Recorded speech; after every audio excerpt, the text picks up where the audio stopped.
వేదిక పైన పెద్దలందరికీ, అదే మరి ఈ కార్యక్రమంలో భాగస్వాములందరికీ కూడా నా నమస్కారాలు. నందగోకులం చింతా శశిధర్ ఫౌండేషన్కి,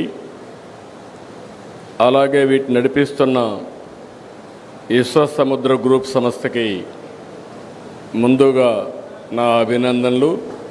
వండర్ఫుల్ కాన్సెప్ట్, ఎక్స్ట్రాడినరీ వర్క్ చేస్తున్నటువంటి శశిధర్ గారిని, వారి ఫౌండేషన్ని మనస్ఫూర్తిగా అభినందిస్తున్నా, ధన్యవాదాలు తెలియజేస్తున్నా. కంగ్రాచులేషన్స్. ఇప్పుడే నేను నందగోకులం ప్రాంగణంలో 3 ప్రాజెక్టులు చూశాను. ఒకటి రైతులు,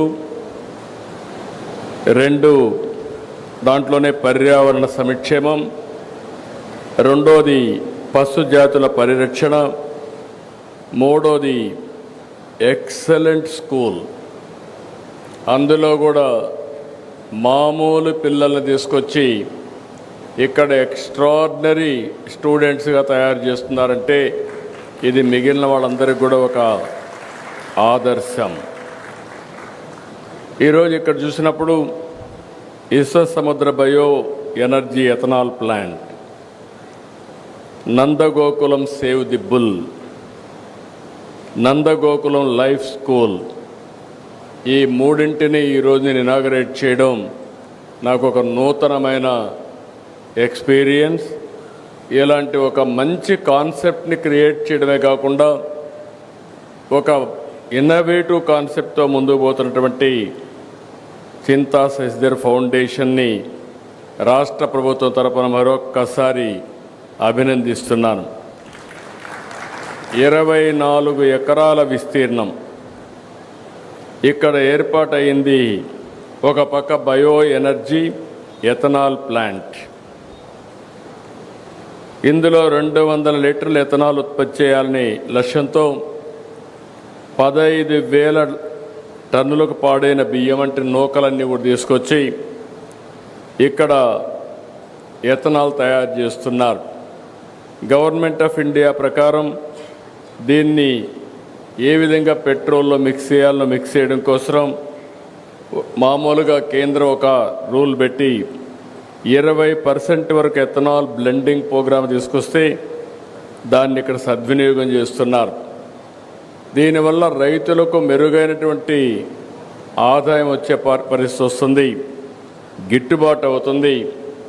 రెండో పక్క పర్యావరణ పరిరక్షణ అవుతుంది.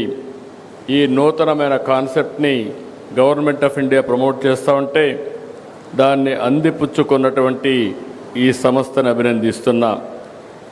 రెండో పక్కన మీరు చూస్తే పశు సంపద. ఒకప్పుడు ఏవైతే బుల్స్ ఉన్నాయో ఇవన్నీ కూడా మన వారసత్వం. ఇవన్నిటితో అన్ని పనులు, వ్యవసాయ పనులు కానీ, రవాణా సౌకర్యాలు కానీ, ఒకప్పుడు బుల్స్నే ఉపయోగించేవాళ్ళం. ఎడ్ల బండులు వాడేవాళ్ళం, ఎద్దులతో సేద్యం చేసేవాళ్ళం. అదే మరి ఎక్కడన్నా ప్రయాణం పోవాలంటే ఒక 20 కిలోమీటర్లు కుటుంబ సమేతంగా పోవాలంటే ఎడ్ల బండులోనే వెళ్ళేవాళ్ళం. ఇటీవల కాలంలో ఆధునీకరణలో ఎడ్లన్నీ కూడా ఉపయోగం లేకుండా వచ్చే పరిస్థితి వచ్చింది. మెకనైజేషన్ వచ్చింది, మోడర్నైజేషన్ వచ్చింది.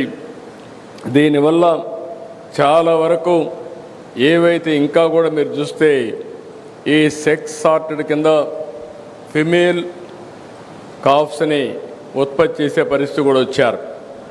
దీనివల్ల వీటిని చాలా వరకు ఇగ్నోర్ చేయడం, ఎక్కడన్నా ఉన్నా కూడా దాన్ని సరిగా ఉపయోగించుకోలేని పరిస్థితి వస్తే ఒక వినూత్నమైన కార్యక్రమాన్ని తీసుకొచ్చారు. ఆ కార్యక్రమంలో మీరు చూస్తే ఈరోజు ఇక్కడ వండర్ఫుల్గా నేను చూశాను. ఎడ్లతో, బుల్స్తో కరెంట్ ఉత్పత్తి చేయడం, ఇది ఎక్కడ ఎవ్వరు ఇంతవరకు ఆలోచన చేసి ఉంటారన్న నమ్మకం. నేను కూడా ఫస్ట్ టైం చెప్పినప్పుడు ది పవర్ ఆఫ్ బుల్ అంటే నాకు కూడా ఆశ్చర్యం వేసింది. ఇది అవుతుందా అని ఆశ్చర్యం వేస్తే ఈరోజు దానికోసం థ్రెడ్మిల్ తయారు చేసి దాని మీద వీటిని ఎక్సర్సైజ్ 4-5 గంటలు చేస్తే మనం కూడా ఎవ్రీ పర్సన్ మీరు గుర్తుపెట్టుకోవాల్సిన అవసరం ఉంది. మన ఆరోగ్యం మనం తినే తిండి పైన, రెండోది మనం తీసుకునే రెస్ట్ పైన, నిద్రపోవడం, మూడోది నిద్రలేస్తే 1 గంట ఎక్సర్సైజ్ చేయడం, నాలుగోది మంచి పని చేయడం. ఈ 4 చేస్తే ఇంకా హాస్పిటల్కి పోయే పరిస్థితి ఉండదు. అది చేయని వాళ్ళే హాస్పిటల్కి పోతారని చెప్పి కూడా నేను మీకు తెలియజేస్తున్నా. అలాంటిది ది పవర్ ఆఫ్ బుల్ నిరూపించడం కోసం ఇక్కడ బుల్స్ని ఇక్కడ తీసుకొచ్చి చాలా సిస్టమేటిక్గా మళ్ళీ ఏ విధంగా ఆల్రౌండ్ మన వారసత్వాన్ని కాపాడడం కోసం ఒక నూతనమైన ప్రయోగాన్ని చేస్తున్నారు.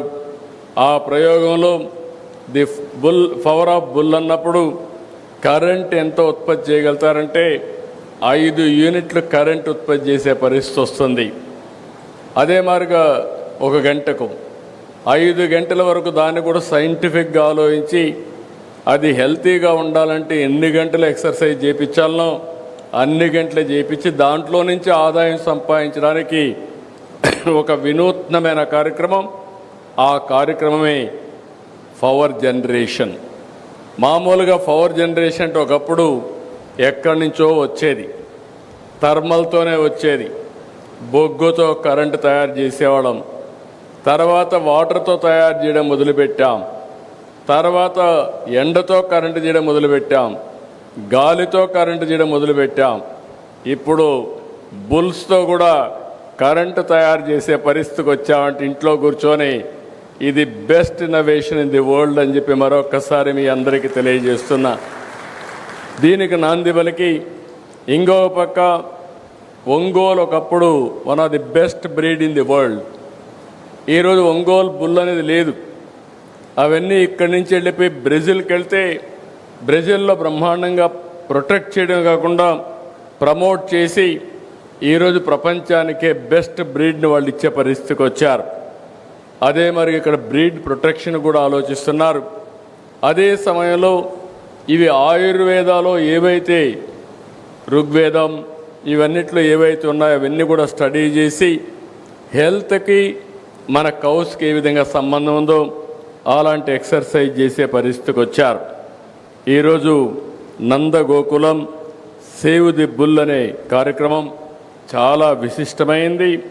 400కు పైగా ఎద్దులు, ఆవులు, దూడలు ఇక్కడ సంరక్షిస్తున్నారు. షెడ్ను కూడా చూశాను. మామూలుగా షెడ్ వేస్తే పశువులకేసే షెడ్ ఎప్పుడు కూడా నాసిరకం ఉంటుంది.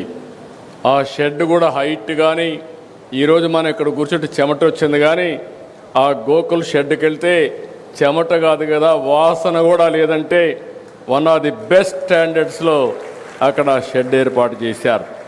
దానికి మనస్ఫూర్తిగా అభినందిస్తున్నా. ఇంకో పక్క నందగోకులం లైఫ్ స్కూల్కు వెళ్ళాను. పిల్లలందరినీ చూశాను. ఆర్డినరీ పిల్లలు, మామూలుగా పేద పిల్లలు. ఆ పిల్లల్ని తీసుకొచ్చి ఈడ ట్రైనింగ్ ఇస్తున్నారు, బాగా ఇది చేస్తున్నారు. ఒక 5,000 రూపాయలు నెలకు ఆదాయం వచ్చే పేద కుటుంబాలు, ఎస్సీలు కావచ్చు, ఎస్టీలు కావచ్చు, ఇలాంటి వాళ్ళని ఐడెంటిఫై చేసి 3, 4, 5 వరకు ఇప్పుడు పెట్టారు. అప్ టు 10th వరకు తీసుకుపోయే పరిస్థితి వస్తున్నారు. అంటే మామూలు పిల్లల్ని ఎక్స్ట్రాడినరీ సిటిజన్స్గా తయారు చేయడానికి ఈరోజు ఇక్కడ ఈ ఫౌండేషన్ పనిచేస్తూ ఉంది. అదే కాకుండా నేను ఎప్పుడూ P4 మాట్లాడుతూ ఉంటాను. ఎందుకంటే ఒకప్పుడు మనం గుర్తుపెట్టుకోవాల్సింది పబ్లిక్ ప్రైవేట్ పార్ట్నర్షిప్తో సంపద క్రియేట్ చేశాం. ఆ సంపద వల్ల కొంతమంది పైకి వచ్చారు. ఈరోజు పైకి వచ్చిన వ్యక్తులు తిరిగి సమాజానికి ఇవ్వాల్సిన అవసరం ఉంది. ఆ సమాజానికి give back to the society. ఆ కార్యక్రమంలో శశిధర్ గారిని మీరు చూస్తే 19 ఎకరాలు ఇంటర్నేషనల్ స్టాండర్డ్స్. నేను పిల్లల్ని చూశాను, ఎంత కాన్ఫిడెంట్గా ఉన్నారంటే అంత కాన్ఫిడెంట్గా ఉన్నారు. ఒక 20 మంది ఉంటే ఎత్తుక్కోకుండా భవిష్యత్తులో నీవేమవుతావంటే వాళ్ళ యాంబిషన్ చాలా చక్కగా చెప్పగలిగారంటే ఫస్ట్ ఆఫ్ ఆల్ నేను అభినందిస్తున్న చిన్న వయసులో ఒక ఆత్మవిశ్వాసాన్ని కలిగించిన ఈ ఫౌండేషన్ని మనస్ఫూర్తిగా అభినందిస్తున్నానని చెప్పి కూడా నేను మీకు తెలియజేస్తున్నా. ఇప్పటికే ఇలాంటివి మంచి కార్యక్రమాలతో ముందుకు పోతున్నారు. ఇలాంటి కార్యక్రమాల వల్ల నేను అందుకని ప్రతి ఒక్కరికి ఒక పిలుపిస్తున్నా. ప్రతి ఒక్కరు కూడా గుర్తుపెట్టుకోవాలి, సమాజం వల్ల మనం పైకి వస్తాం. సమాజం వల్ల పైకి వచ్చిన వాళ్ళు తిరిగి సమాజానికి పే బ్యాక్, గివ్ బ్యాక్ అది చేయాల్సిన బాధ్యత ఉంది. సమాజానికి తిరిగి ఇవ్వాలంటే మనమందరం కూడా డబ్బులు ఇవ్వడంతో కాదు. డబ్బులు ఎవరైనా దానం చేయగలుగుతారు, అది కాదు ఇక్కడ. ఈరోజు ఈ స్కూల్ని మోడల్ని చూస్తే ఆయనకు డబ్బులు ఉండొచ్చు, కానీ ఒకసారి వన్ టైం డొనేషన్ చేయొచ్చేమో, కానీ అది కాకుండా పిల్లల్ని ఐడెంటిఫై చేసి వాళ్ళందరినీ ఇక్కడ తీసుకొచ్చి వన్ ఆఫ్ ది బెస్ట్ ఫ్యాకల్టీని తయారు చేసి బెస్ట్ ఎడ్యుకేషన్ కరికులం తయారు చేసి వాళ్ళు ఒక నమ్మకాన్ని కల్పించి బెస్ట్ సిటిజన్స్గా తయారు చేస్తున్నారు. ఫ్యూచర్ కోసం నేను ఇప్పుడే చూశాను. అంటే 3వ తరగతి చదివే పిల్లలు మెషిన్ లెర్నింగ్, ఆర్టిఫిషియల్ ఇంటెలిజెన్స్ వాడే పరిస్థితికి వస్తున్నారు. అంటే మనం ఇది ఒక గేమ్ చేంజర్గా తయారవబోతుంది. నేను ఎన్నోసార్లు చెప్పాను, ఈరోజుండే మన పిల్లలు ప్రపంచాన్ని శాసించే శక్తి, తెలివితేటలకు ఉన్నాయి. వీళ్ళకి సరైన ఎడ్యుకేషన్ ఇవ్వగలిగితే ఏదైనా చేస్తారని నా నమ్మకం. అలాంటి నమ్మకానికి ఒక ప్రతిరూపంగా P4 మోడల్లో one of the best school నడుపుతున్నటువంటి శశిధర్ ఫౌండేషన్ని మరొక్కసారి మీ అందరి తరపున అభినందిస్తున్నా. కంగ్రాచులేషన్స్. ఇక్కడికి వచ్చినప్పుడు నెల్లూరు జిల్లా ఇది రైట్ ప్లేస్. ఇది ఈరోజు ఇక్కడ చూస్తే ఒక పక్కన సోమశిల, కందలేరు 2 బ్యూటిఫుల్ ప్రాజెక్ట్స్ ఉన్నాయి. ఒకప్పుడు ఎన్టీ రామారావు గారు కందలేరు ప్రాజెక్ట్ని కట్టడం, అదే సమయంలో ఇంకొక పక్క సోమశిల కూడా ఎక్స్పాండ్ చేయడం చేశారు. దగ్గర దగ్గర 150 TMC నీళ్లు ఈ 2 ప్రాజెక్టులో ఉంటాయి. అంటే ఇంత వాటర్ ఉండే జిల్లా కానీ ప్రాంతం కానీ ఎక్కడా ఉండదు. ఇక్కడ రాబోయే రోజుల్లో ఎక్కడా నీటి కొరత ఉండే అవకాశమే లేదు. ఇంకో పక్క కృష్ణపట్నం పోర్టు ఇక్కడికి 10 కిలోమీటర్లే. One of the best port ఇక్కడ ఉంది. కృష్ణపట్నం పోర్ట్ ఉంది. ఇంకో పక్కనే రామాయంపట్నం పోర్ట్ వస్తూ ఉంది. ఇంకో పక్క దుగ్గిరాజపట్నం ఇంకొక పోర్ట్ వస్తుంది. ఈ 3 పోర్ట్లు వచ్చి అదే మరిగా పక్కనే మీరు చూస్తే ఒక దగదర్తిలో ఒక ఎయిర్పోర్ట్ వస్తూ ఉంది. 3 పోర్ట్లు వస్తున్నాయి. తిరుపతిలో ఎయిర్పోర్ట్ ఉంది. ఇంకో పక్క దగదర్తిలో ఎయిర్పోర్ట్ వస్తుంది. చెన్నైలో కూడా ఒక ఎయిర్పోర్ట్ వస్తుంది. ఇలాంటి ఇంకో పక్క నేషనల్ హైవే కనెక్ట్ అవుతూ ఉంది. ఈరోజు గవర్నమెంట్ ఆఫ్ ఇండియా ఒక ప్రోగ్రాంలో ఏదైతే బుల్లెట్ ట్రైన్ కూడా కనెక్ట్ చేయడానికి హైదరాబాద్, చెన్నై, అదే మరిగా ఇంకో పక్క చెన్నై టు అమరావతి ఇవన్నీ కనెక్ట్ చేసే పరిస్థితి వస్తుంది. ఇవి వస్తే ఒక పక్క రోడ్డు ఉంది, రైల్వే కనెక్టివిటీ వస్తుంది.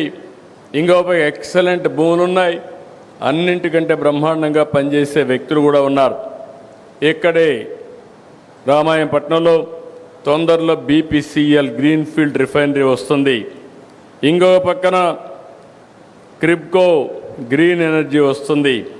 ఇలాంటి ఇన్ఫ్రాస్ట్రక్చర్ ప్రాజెక్ట్స్ అన్నీ కూడా పెద్ద ఎత్తున వస్తాయి. అందుకే నేను ఈరోజు ఈ చూసిన తర్వాత నాకు అనిపిస్తుంది, ఈ జిల్లాలో శశిధర్ ఫౌండేషన్ ద్వారా ఎథనాల్ ప్లాంట్ పెట్టడమే కాకుండా ఒక స్కూల్ పెట్టి బ్రహ్మాండంగా చేస్తున్నారు. దీన్ని మనస్ఫూర్తిగా అభినందిస్తూ నేను ఒకటే మీ అందరినీ కోరుతూనే ఇక్కడుండే ప్రజాప్రతినిధుల్ని, ఇక్కడుండే సిబ్బందిని, ఇక్కడుండే సిటిజన్స్ అందరినీ రాబోయే 2047కి భారతదేశం ప్రపంచ దేశాల్లో నెంబర్ 1 దేశంగా ఉంటుంది. నెంబర్ 1 ఆర్థిక వ్యవస్థగా తయారవుతుంది. ఆ రోజున ఆంధ్రప్రదేశ్ రాష్ట్రం భారతదేశంలోనే నెంబర్ 1 రాష్ట్రంగా ఉంటుంది. అదే సమయంలో తెలుగు జాతి ప్రపంచంలోనే నెంబర్ 1 జాతిగా తయారవుతుందని చెప్పి మీ అందరికీ విజ్ఞప్తి చేస్తున్నా. ఇది నేనేదో చెప్పడం కాదు. ఈరోజే మీరు చూసుంటారు, మేము క్యాబినెట్లో ఫైనలైజ్ చేశాం. Google data centre, artificial intelligence. స్వతంత్ర భారతదేశంలో ఆర్థిక సంస్కరణలు వచ్చిన తర్వాత సింగిల్ ఇన్వెస్ట్మెంట్ అంటే దగ్గర 10 బిలియన్ US అంటే 88,000 కోట్ల రూపాయలు రాబోయే 3 సంవత్సరాల్లో విశాఖపట్నంలో పెట్టబోతున్నారు. అది కూడా ఆర్టిఫిషియల్ ఇంటెలిజెన్స్ డేటా సెంటర్. ఇది ఒక గేమ్ చేంజర్గా తయారవుతుంది. ఒకప్పుడు హైదరాబాద్ నేను చూస్తే, నేను ఆ రోజు హైటెక్ సిటీ కట్టి ఐటీని ప్రమోట్ చేశాను. ఇప్పుడు గూగుల్ డేటా సెంటర్ వచ్చి ఆర్టిఫిషియల్ ఇంటెలిజెన్స్ వచ్చిందంటే ఈ పిల్లలను చూస్తే నాకు అనిపించింది, చిన్నప్పటి నుంచి ఆర్టిఫిషియల్ ఇంటెలిజెన్స్ ఆల్గరిథమ్స్ రాయడానికి మన పిల్లలు సిద్ధపడిపోయే పరిస్థితికి వచ్చారు. ఇంకా మనం ఊహించుకోవచ్చు భవిష్యత్తు ఏ విధంగా ఉంటుందని. అందుకే ఇవన్నీ చూసిన తర్వాత నాకు ఏమాత్రం అనుమానం లేదు, బ్రహ్మాండమైన భవిష్యత్తు ఉంటుంది. అయితే ఈ యొక్క భవిష్యత్తులో పేదవాళ్ళని పైకి తీసుకొచ్చే బాధ్యత ఉన్నత స్థాయిలో ఉండే మిగిలిన వాళ్ళందరూ తీసుకోవాల్సిన అవసరం ఉంది. అలాంటి కార్యక్రమంలో సెస్దర్ లీడ్ తీసుకొని వాళ్ళ ఫౌండేషన్ ద్వారా ఈ 3 ప్రాజెక్టులు best projects. 1 is very clear, ethanol plant. రైతులకు విపరీతమైన ఆదాయాన్ని స్టెబిలైజ్ చేయడం, ఇంకో పక్కన పర్యావరణాన్ని బ్యాలెన్స్ చేయడానికి, పరిరక్షించడానికి ఉపయోగించడం. నేను ఎన్నోసార్లు చూశాను కానీ ఏదైతే బుల్ అనే దానికి ఇంకా పరిష్కారం లేదు, ఇవి ఉండవు అనుకున్నాను. కానీ ఈరోజు కొత్త ఆలోచనకు నాంది పలికారు. The power of bull. తప్పకుండా మళ్ళీ దీని అవసరం ఉందని ఇన్నోవేటివ్ మోడల్లో తీసుకొచ్చాడు. ఒక ఎనర్జీ తయారు చేయడం, ఇంకో పక్క ఆ ఎకోసిస్టాన్ని కాపాడడం, ఇంకో పక్క అడాప్టబిలిటీ తేవడం. ఎవరైనా అడాప్ట్ చేసుకోవాలంటే, ఇలాంటి ప్రోత్సహించాలంటే గ్లోబల్గా ఎవరెక్కడున్నా ఇవి అడాప్ట్ చేసుకునే విధంగా, ప్రోత్సహించే విధంగా దానికి కూడా ఒక పోర్టల్ తీసుకొచ్చి ముందుకు తీసుకుపోతున్నాడు. అన్నింటికంటే ముఖ్యంగా పిల్లలు ఫ్యూచర్కి ఏ విధంగా ఉండాలనో అలాంటి ఫ్యూచర్ సిటిజన్స్ని తయారు చేయడానికి బెస్ట్ కరికులంతో బెస్ట్ స్కూల్ తయారు చేసే పరిస్థితికి వచ్చారు. ఈ 3 చూసిన తర్వాత 3 కూడా 3 ఇన్నోవేటివ్ ప్రాజెక్ట్స్ ఇవి. ఈ 3 ప్రారంభించిన సెస్దర్ని, ఆయన ఫౌండేషన్ని మరొక్కసారి మనస్ఫూర్తిగా అభినందిస్తూ, ఈ కార్యక్రమానికి వచ్చిన మిమ్మల్ని అందరినీ మనస్ఫూర్తిగా అభినందిస్తూ అందరికీ నమస్కారాలు. జై హింద్, జై హింద్. ధన్యవాదాలు సార్. ఈనాటి కార్యక్రమం